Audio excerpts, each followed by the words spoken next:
الرحمن الرحیم وَإِذَا قُرِئَ الْقُرْآنُ فَاسْتَمِعُوا لَهُ وَأَنصِتُوا لَعَلَّكُمْ تُرْحَمُونَ۔ اور جب قرآن پڑھا جائے تو اس کی طرف کان لگائے رکھو اور خاموش رہو تاکہ تم پر رحم کیا جائے۔ آج کا موضوع کچھ ساتھیوں نے کہا کہ نماز کے دوران جب آدمی مقتدی ہوتا ہے تو اس کو کیا پیچھے سورہ فاتحہ پڑھنی چاہیے یا نہیں پڑھنی چاہیے۔ ویسے تو شریعت کے جتنے بھی مسائل ہیں تمام ہی کے اندر کچھ نہ کچھ اختلافات ہیں، جیسے جو ہاتھ کہاں تک اٹھانے چاہیے، ہاتھ کہاں باندھنے چاہیے، آمین اونچی کہنی چاہیے یا آہستہ کہنی چاہیے، تراویح 8 پڑھنی چاہیے یا 20 پڑھنی چاہیے۔ تقریباً ہر مسئلے میں طلاق 1 ہوتی ہے، 3 ہوتی ہیں، بے شمار مسائل ہیں جس میں اندر اختلافات۔ یہ مسئلہ بھی ایسا ہے کہ اس کے اندر فقہاء کا، علماء کا اختلاف ہے کہ امام کے پیچھے سورہ فاتحہ پڑھنی چاہیے نہیں۔ جو حضرات کہتے ہیں کہ سورہ فاتحہ نہیں پڑھنی چاہیے ان کی سب سے پہلی دلیل یہ ہے وَإِذَا قُرِئَ الْقُرْآنُ فَاسْتَمِعُوا لَهُ وَأَنصِتُوا لَعَلَّكُمْ تُرْحَمُونَ، کہ یعنی جب قرآن پڑھا جائے، یہ قرآن کا حکم ہے، وَإِذَا قُرِئَ الْقُرْآنُ، جب قرآن پڑھا جائے فَاسْتَمِعُوا لَهُ، تو اس کو سنو اور ساتھ کہا وَأَنصِتُوا، اور چپ بھی رہو، صرف سننا نہیں۔ بعض آدمی کہتا ہے کہ میں سن رہا ہوں آپ بات کریں، فرمایا کہ نہیں، فَأَنصِتُوا، اور ساتھ یہ بھی ہے کہ آپ چپ بھی رہو، لَعَلَّكُمْ تُرْحَمُونَ، تاکہ تم پر رحم کیا جائے۔ اس آیت کے بارے میں ہر قرآن کی ہر آیت کا، ہر سورت کا ایک شان نزول ہوتا ہے کہ کس موقع پر یہ آیت اتری ہے، یہ سورت کس موقع پر نازل ہوئی ہے، اس کا شان نزول کیا ہے، اس کی وجہ کیا تھی یہ سورت نازل ہوئی یا یہ آیت نازل ہوئی۔ اس آیت کے بارے میں جمہور کہتے ہیں اکثریت جو علماء کی رائے ہے ان کا متفقہ فیصلہ یہ ہے کہ یہ نماز کے بارے میں نازل ہوئی ہے، یعنی جب نماز قرآن کے اندر پڑھا جائے، امام قرآن کی تلاوت کرتا ہے تو مقتدیوں کو قرآن کو سننا چاہیے، امام کے پیچھے پڑھنا نہیں چاہیے۔ نبی پاک صلی اللہ علیہ وسلم کا ارشاد ہے کہ لا صلاۃ لمن لم یقرأ الا بفاتحۃ الکتاب، یہ آپ صلی اللہ علیہ وسلم کا ایک عمومی ارشاد ہے کہ اس شخص کی نماز نہیں ہوتی جس نے سورہ فاتحہ نہ پڑھی، اس شخص کی نماز نہیں ہوتی جس نے سورہ فاتحہ نہیں پڑھی۔ امام داود رحمۃ اللہ فرماتے ہیں یہ اس شخص کے لیے ہے لمن یصلی وحدہ، جو شخص اکیلے نماز پڑھ رہا ہو، یہ اس کے لیے حکم ہے۔ آپ صلی اللہ علیہ وسلم نے ایک عمومی ارشاد فرمایا کہ سورہ فاتحہ کے بغیر نماز نہیں ہوتی، تو اس کے اندر انہوں نے یہ نہیں کہا کہ یہ مقتدی ہو یا امام ہو، کون، عمومی طور پر یہ ارشاد فرما دیا کہ جس شخص نے سورہ فاتحہ نہ پڑھی اس کی نماز نہیں ہوتی۔ تو ایک نمازی کی کئی حالتیں ہوتی ہیں، نمازی جو ہے یا وہ امام ہوگا یا وہ منفرد ہوگا، اکیلا نماز پڑھ رہا ہوگا، یا وہ مقتدی ہوگا۔ امام بھی کوئی بھی جو رکعت ہے وہ سورہ فاتحہ کے بغیر نہیں پڑھتا، نہ آپ نے کبھی دیکھا ہوگا۔ جو 2 رکعتیں جہرن ہوتی ہیں جس کا بلند آواز سے تلاوت کی جائے اس میں بھی وہ سورہ فاتحہ پڑھتا ہے، اور جب 2 آخری رکعتیں ہوتی ہیں جب خاموش ہوتا ہے اس کے اندر بھی سورہ فاتحہ پڑھتا ہے۔ اسی طرح جو منفرد آدمی ہے، اکیلا نماز پڑھتا ہے، کوئی آدمی اکیلا نماز پڑھتا ہے، یا 4 رکعتیں یا 2 رکعتیں، وہ بھی ہر رکعت کے اندر سورہ فاتحہ پڑھتا ہے۔ صرف جھگڑا جو ہے وہ کس میں ہے؟ مقتدی کے بارے میں ہے۔ کس کے بارے میں جھگڑا؟ باقی کسی کے بارے میں جھگڑا نہیں، اور ہر آدمی منفرد نماز پڑھ رہا ہو یا امام ہو وہ تو ہر نماز کے اندر سورہ فاتحہ پڑھتا ہے۔ صرف جو مقتدی ہے، جو پیچھے کھڑا ہے، وہ اس کے بارے میں اختلاف ہے۔ اس بارے میں بے شمار احادیث ہیں. ایک حدیث یہ ہے رسول اللہ صلی اللہ علیہ وسلم نے فرمایا ان رسول خطبنا فبیننا سنتنا. ابو موسیٰ اشعری رضی اللہ تعالیٰ اس کے راوی ہیں. وہ کہتے ہیں رسول اللہ صلی اللہ علیہ وسلم نے ہمیں نماز کا وعلمنا صلاتنا، آپ صلی اللہ علیہ وسلم نے ہمیں نماز کا طریقہ بتلایا کہ نماز کیسے پڑھنی چاہیے. ظاہر بات ہے جب صحابہ کرام ایمان لائے تو ان کو نماز پڑھنے کا طریقہ تو نہیں پتہ، تو آپ صلی اللہ علیہ وسلم وعلمنا صلاتنا، تو آپ نے ہمیں نماز کا طریقہ بتلایا. اور سب سے پہلے فرمایا فقال اقیموا صفوفکم، سب سے پہلے کہا کہ اپنی صفوں کو درست کر لیں. ثم لیؤمکم احدکم، فرمایا پھر جو تمہارا امام ہو، تم میں سے ایک آدمی امام ہو، فاذا کبر فکبروا، جب امام کہے اللہ اکبر تو تم بھی کہو اللہ اکبر. کیا کہو؟ جب امام اللہ اکبر کہے آپ بھی کہیں اللہ اکبر. وَإِذَا قَرَأَ فَأَنصِتُوا، پھر جب وہ پڑھے فَأَنصِتُوا، اور آپ خاموش ہو. آپ صلی اللہ علیہ وسلم نے یہ نماز کا طریقہ بتایا. وَإِذَا قَالَ غَيْرِ الْمَغْضُوبِ عَلَيْهِمْ وَلَا الضَّالِّينَ، وہ جب وہ کہے غیر المغضوب علیہم ولا الضالین فقولوا آمین، آپ کیا کہو؟ آمین. تو آپ صلی اللہ علیہ وسلم نے نماز کا طریقہ بتلایا کہ امام جب فاذا کبر فکبروا واذا قرأ فانصتوا واذا قال غیر المغضوب علیہم ولا الضالین فقولوا آمین. تو آپ صلی اللہ علیہ وسلم نے یہ نہیں شاہ فرمایا اذا قرأ تو فقرؤ، کہ جب وہ پڑھے تو آپ بھی پڑھو. تو آپ صلی اللہ علیہ وسلم یہ نہیں شاہ فرمایا. آپ نے کیا فرمایا اس کے مقابلے میں؟ وَإِذَا قَرَأَ فَأَنصِتُوا، جب امام پڑھے تو آپ خاموش ہو جاؤ. ایک حدیث یہ ہو گئی. اور اس کے بعد آپ صلی اللہ علیہ وسلم نے ایک اور حدیث میں فرمایا، ابو ہریرہ رضی اللہ تعالیٰ عنہ اس کے راوی ہیں. یہ نسائی شریف کی حدیث ہے، اس کا جلد نمبر 1 ہے، ابن ماجہ ہے، طحاوی ہے، مشکات شریف ہے، اس کا صفحہ 100 جلد 1 ہے 81 اس کا صفحہ ہے. ابو ہریرہ رضی اللہ تعالیٰ عنہ راوی ہیں. تو آپ صلی اللہ علیہ وسلم فرمایا انما جعل الامام لیؤتم به فاذا کبر فکبروا، جب امام تکبیر کہے اللہ اکبر کہے تو تم بھی تکبیر کہو. واذا قرأ، جب امام پڑھے فانصتوا، تم خاموش ہو جاؤ. واذا قال غیر المغضوب علیہم ولا الضالین، اور جب امام غیر المغضوب علیہم ولا الضالین کہے فقولوا آمین، آپ کیا کہو؟ آمین. وَإِذَا رَكَعَ، پھر ساتھ یہ بقا فرمایا، یہ اس میں تھوڑی زیادہ تفصیل ہوگی. اس میں فرمایا وَإِذَا رَكَعَ فَارْكَعُوا، جب امام رکوع کرے تو تم بھی رکوع کرو. وَإِذَا قَالَ سَمِعَ اللَّهُ لِمَنْ حَمِدَ، جب امام سَمِعَ اللَّهُ لِمَنْ حَمِدَ کہے فَقُولُوا، تم کیا کہو؟ رَبَّنَا لَكَ الْحَمْدُ. اس حدیث میں دیکھو احادیث مختلف ہوتی ہیں، ایک میں تھوڑی تشریح، پھر اس میں زیادہ تشریح، پھر اگلی میں زیادہ تشریح. اس میں 2-3 باتوں کا اضافہ کر دیا. وَإِذَا رَكَعَ فَارْكَعُوا، جب وہ رکوع کرے تو تم بھی رکوع کرو. وَإِذَا قَالَ سَمِعَ اللَّهُ لِمَنْ حَمِدَ، جب وہ سَمِعَ اللَّهُ لِمَنْ حَمِدَ کہے تو تم کیا کہو؟ فَقُولُوا رَبَّنَا لَكَ الْحَمْدُ. تو یہ ایک مقتدی کی اور امام کی، اس میں بھی آپ نے یہ نہیں کہا کہ جب وہ امام پڑھے تو آپ بھی پڑھو. آپ صلی اللہ علیہ وسلم نے کسی جگہ یہ نہیں چاہ فرمایا کہ امام پڑھے. اگر اتنی ضروری ہوتی تو آپ صلی اللہ علیہ وسلم جب وہ کہتے ہیں کہ آمین کہو، تو آپ صلی اللہ علیہ وسلم یہ نہیں کہا کہ جب امام پڑھے تو تم بھی ساتھ پڑھو. اس کے بعد ایک اور حدیث عن جابر بن عبداللہ رضی اللہ عنہ قال نبی صلی اللہ علیہ وسلم من کان له امام فقراءۃ الامام له قراءۃ. حضرت جابر بن عبداللہ رضی اللہ تعالیٰ عنہ اس کے راوی ہیں اس حدیث کے. من کان له امام، کہ جس شخص کا امام ہو، فقراءۃ الامام له قراءۃ، فرمایا کہ امام کی قرات مقتدیوں کے لیے کافی ہے. یعنی امام پڑھ رہا ہے یہ آپ کے لیے کافی، آپ اس کی اتباع کر رہے ہیں.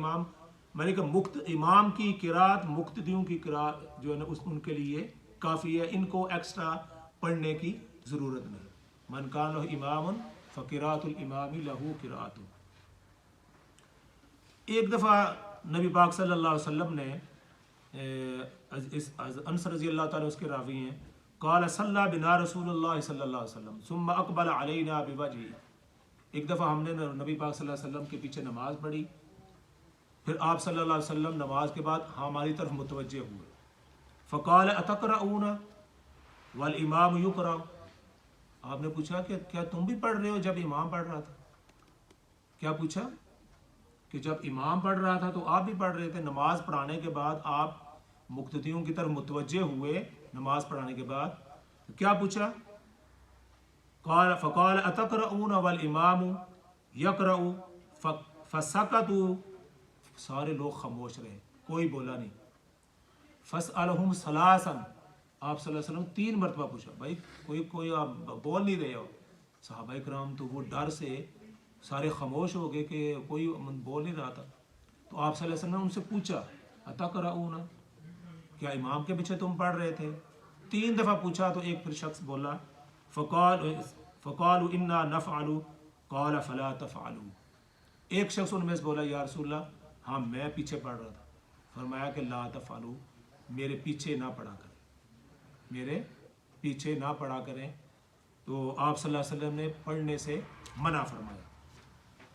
ایک اور حدیث ہے، اس کے اندر تھوڑی زیادہ تفصیل ہے۔ ان ابی ہریرہ رضی اللہ تعالی عنہ قال ان رسول انصرف من صلاة جہر فیہا بالقراءۃ، آپ صلی اللہ علیہ وسلم نے ایک جہری نماز پڑھائی، جہری نماز جس میں اونچی آواز سے پڑھا جاتا۔ فقال هل قرأ معي احدكم منکم، کیا تم میں سے کوئی میرے ساتھ پڑھ رہا تھا؟ فقال رجل نعم، پھر ایک آدمی بولا، سب میں سے صرف ایک آدمی بولا، کتنے صحابہ تھے؟ ایک آدمی نے کہا قال فقال نعم یا رسول اللہ، فقال انی اقول ما لی انازع القرآن، میں یہ کہہ رہا تھا کہ میرے ساتھ قرآن یہ نزع کیوں کر رہا ہے، میرے ساتھ قرآن لڑائی کیوں کر رہا ہے، کہ یعنی جب مقتدی پڑھے گا تو امام پر اس کا اثر ہوتا۔ تو میں یہ سوچ رہا تھا کہ قرآن کے ساتھ یہ قرآن میرے ساتھ نزع کیوں کر رہا ہے، تنازع کیوں اس کا ہو رہا ہے، تم میرے پیچھے پڑھ رہے تھے۔ قالا فانتهى الناس عن القراءۃ، تو پھر اس کے بعد لوگ آپ صلی اللہ علیہ وسلم کے پیچھے پڑھنے سے رک گئے۔ تو یہ بہت ساری حدیث ہیں۔ تو ایک حدیث اور میں آپ کے سامنے پیش کرتا ہوں۔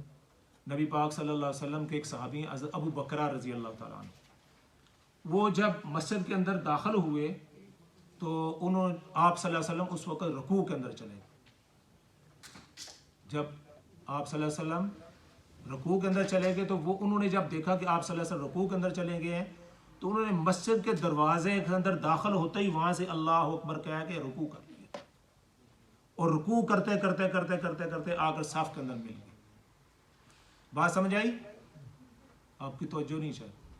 ایک صحابی ہیں ابو بکرہ، وہ جب مسجد کے اندر داخل ہوئے تو انہوں نے دیکھا کہ نبی پاک صلی اللہ علیہ وسلم رکوع کے اندر چلے گئے، تو انہوں نے مسجد کے اندر داخل ہونے کے ساتھ ہی اللہ اکبر کہا کہ رکوع میں اسی میں چلا گیا، اور چلتے چلتے کیونکہ صفیں ابھی آگے تھیں تو انہوں نے وہاں سے رکوع کرتے وہ وہاں آ کر رکوع کے اندر جو ہے نا صفوں کے اندر داخل ہو۔ تو آپ صلی اللہ علیہ وسلم کی اس بات کا پتہ چل گیا۔ تو آپ صلی اللہ علیہ وسلم نے فرمایا کہ آپ نے یہ کیوں فرمایا کہ میں رکوع کے اندر شامل ہونا چاہتا تھا، کیونکہ آپ صلی اللہ علیہ وسلم کا ارشاد ہے من ادرک الرکوع فقد ادرک الرکعہ، جس نے رکوع کو پا لیا اس نے رکعت کو پا لیا۔ من ادرک الرکوع فقد ادرک الرکعہ، کوئی شخص یہاں اندر آ کر داخل ہوتا ہے، امام رکوع کے اندر ہے تو اللہ اکبر کہہ کے انسان رکوع کے اندر چلا جاتا ہے تو اس کو رکعت مل جاتی ہے۔ اس سے فقہا یہ دلیل پکڑتے ہیں کہ یہ جو شخص آیا ہے اس نے تو سورہ فاتحہ نہیں پڑھی۔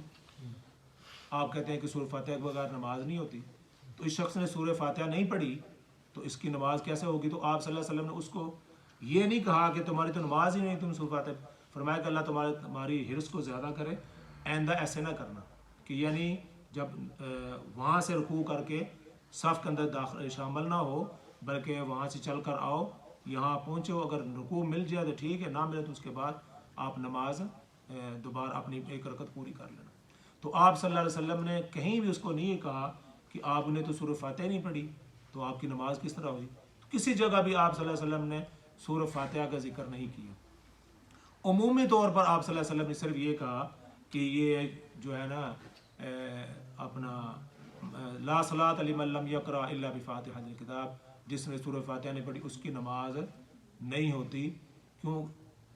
آپ صلی اللہ علیہ وسلم نے یہ عموماً ارشاد فرمایا، یہ مقتدی کے لیے نہیں، عام جو بندہ اکیلا نماز پڑھ رہا ہو یا امام پڑھ رہا ہو، مقتدی کے لیے احکامات دوسرے ہیں.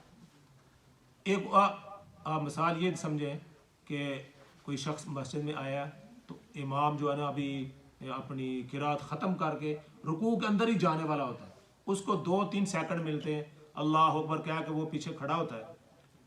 ابھی الحمدللہ اگر سورہ فاتحہ اس نے پڑھنی ہو، الحمدللہ رب العالمین ایک کہتا ہے تو امام رکوع میں چلا جاتا ہے، تو اس کا کام یہ ہے کہ وہ رکوع امام کی ابتدا کرے، رکوع میں چلا جائے. یہ نہیں کہ آپ نے وہ سورہ فاتحہ پڑھتا رہے، لیکن اگر اس نے سورہ فاتحہ نہیں پڑھی اور رکوع میں چلا گیا تو نبی پاک صلی اللہ علیہ وسلم نے فرمایا کہ اس کی پوری رکعت مل گئی. آپ صلی اللہ علیہ وسلم اس کو یہ نہیں شاہ فرمایا کہ اس نے تو سورہ فاتحہ پوری نہیں پڑھی تو اس کی نماز نہیں ہوئی. تو یہ بہت سارے دلائل اس کے بے شمار احادیث ہیں جس میں نبی پاک صلی اللہ علیہ وسلم کی یہ ارشادات ہیں کہ آپ صلی اللہ علیہ وسلم نے فرمایا کہ مقتدی کے لیے یہ سورہ فاتحہ پڑھنی ضروری نہیں ہے. اللہ تعالیٰ مجھے بھی اور آپ کو بھی اس کی سمجھ عطا فرمائے. وآخر دعوانا ان الحمد للہ رب العالمین. کسی شخص کے دل میں اگر کوئی سوال ہو تو پوچھ سکتے ہیں، کوئی اشکال ہو. ظہر اور عصر کی نماز میں ہاں یہ اچھا سوال ہے کہ ظہر اور عصر میں تو ہم سن نہیں رہے ہوتے کہ وہ امام پڑھ رہا ہے یا نہیں ہے، کیونکہ اذا قرئ القرآن فاستمعوا لہ ہے. تو فرمایا کہ فاستمعوا لہ، خاموش کان لگا کر سنو جب امام پڑھ رہا ہو. اسی آیت کے اندر تو علماء کہتے ہیں کہ فانصتوا اس کے لیے ہے جو ظہر اثر میں ہو، خاموش رہو. اس میں تو ہے فاستمعوا لہ، قرآن کو سنو، اور وہاں پر ہے وانصتوا. لیکن آپ صلی اللہ علیہ وسلم نے کسی جگہ بھی یہ نہیں ارشاد فرمایا کہ آپ ظہر میں پڑھیں یا عصر میں پڑھیں جب امام نہ پڑھ رہا ہو. ایک جو بیسک چیز ہے وہ یہ ہے کہ مقتدی کے لیے کوئی چیز ضروری نہیں قرار دی گئی.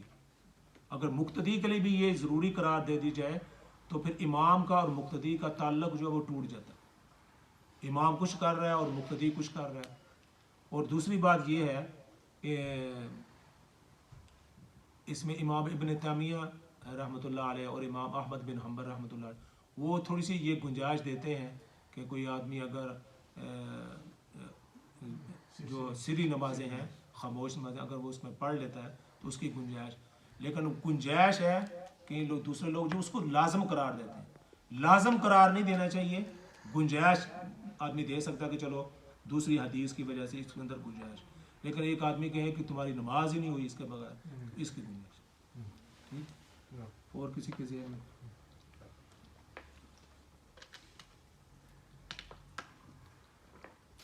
امام ابن تیمیہ نے ایک بڑی اچھی بات اس کے اندر کہی. انہوں نے کہا کہ شریعت کسی کو ایسا حکم دے نہیں سکتی کہ امام کو کہے کہ تم پڑھو اور مقتدی کو کہ تم بھی پڑھو. ایک کا کام ہوتا ہے پڑھنا اور دوسرے کا کام ہوتا ہے سننا. کیا ہوتا ہے؟ ایک شخص کا کام ہوتا ہے بات کرنا، جیسے میں بات کر رہا ہوں تو آپ حضرات سن رہے ہیں، میں بھی بات کر رہا ہوں آپ بھی بات کر رہے ہوں، تو یہ ایک تنازع کھڑا ہو جائے گا اور یہ بڑی بے ادبی ہوگی. میں بھی بات کر رہا ہوں تو بلکہ بیٹھے ہوئے شخصوں میں بھی اگر کوئی تھوڑا بندہ بول رہا ہو تو جو سپیچ کر رہا ہوتا ہے اس کی توجہ دوسری طرف، بھائی میں بات کر رہا ہوں تو آپ درمیان میں بول رہے ہیں، مجھے بھی ہرٹ ہو رہا ہے، مجھے تکلیف ہو رہی. جب تک سارے حضرات متوجہ نہ ہو، جو سپیچ کر رہا ہے یا بول کر درس دے رہا اس پر بھی اثرات ہوتے ہیں. تو اس لیے یہ فرمایا کہ اس شریعت نے حکم دیا امام کو پڑھنے کا اور مقتدیوں کو حکم دیا سننے کا. ان کو کہا کہ فیضا کرا، ان کا آپ پڑھو، اس کو مقتدیوں کو کہا آپ انصتو، آپ خاموش رہو. یہ دونوں کو تعلق قائم کرنے کے لیے. اگر دونوں پڑھ رہے، وہ بھی پڑھ رہا ہے یہ بھی پڑھ رہا ہے. اور بعض دفعہ ایسے ہوتے ہیں کہ میں نے کئی ساتھی دیکھے ہیں، وہ ہمارے ساتھ بھی کھڑے ہوتے ہیں، امام پڑھ رہا ہوتا ہے تو وہ پیچھے جھگڑ رہے ہوتے ہیں، کیونکہ ظاہر بات ہے امام اونچی آواز سے پڑھ رہا ہوتا ہے تو وہ کہتے ہیں الحمدللہ، تو وہ بھی الحمدللہ بار بار بھولتے ہیں کرتے ہیں کہ وہ ان کے ساتھ ان کا میچ ہی نہیں ہو رہا ہوتا. اگر وہ امام پڑھ رہا ہے تو آپ آرام سے سنو. اور یہ حکم بھی قرآن کا ہے، اذا قرئ القرآن، جب قرآن پڑھا جائے تو اس کو سنو، وانصتوا، اور اس کو چپ رہو، لعلکم ترحمون، تاکہ تم پر رحم کیا جائے. واخر دعوانا